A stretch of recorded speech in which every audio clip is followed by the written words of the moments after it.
Wakomana usadherera panapa tazonyatso kuziva kuti vanhu vanonyatso kuziva kuti vatungamiri vavo munyika yeZimbabwe ndivanani.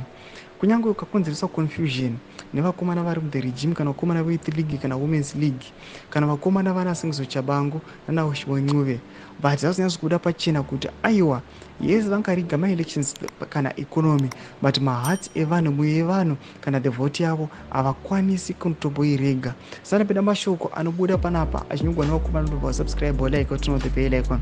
Tipinda pahendo yaadmire mupemi anoposta mapictures amuri kuona advocate Nelson Chamisa otsarosiziva naadvocate Resign uye anyora achiti below are the only frank and honest leaders Zimbabwe needs because citizens voted for them. Asi nekuda kwekuti mumanikidzira pamusingadiwe Zimbabwe amuisunde muchatamba nova kusvikira maremekedza kuvhoterwa kwakaitwa Nelson Chamisa, advocate Maere and ostalosiziva nenyika yose. Panapa vari kuya vachiti aiwa vakomana vethe regime vachatambura, ikonomi vachaikonewa, currency vachaita ikutokwesha nhova chaiyo, zvinhu zvichiramba, employment kuisa mabasa vachakonewa.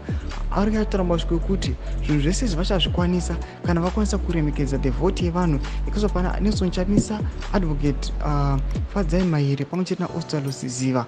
Vakomana vari kuti aiwa ndo vakomana ma-honest leaders kana vasati vangorespekta the vote aiwa vakomana vachatamba nhova vachaikonewa nyika hapana kuvachasunda vachisvikana vachienda. Chitiko chinoitika munyika yeZimbabwe chatikuona kuti aiwa people vanhu vanoziva kuti aiwa the legitimate leaders vavanoda ndevapi, vanhu vanoziva kuti vachaisa chinji munyika yeZimbabwe ndevapi. Tudze mafunguro enyu moti kudii pamusoro pechitiko ichi. Aiwa bvina comment section medu musanosubscribe kulike wachinoturn on the bell icon.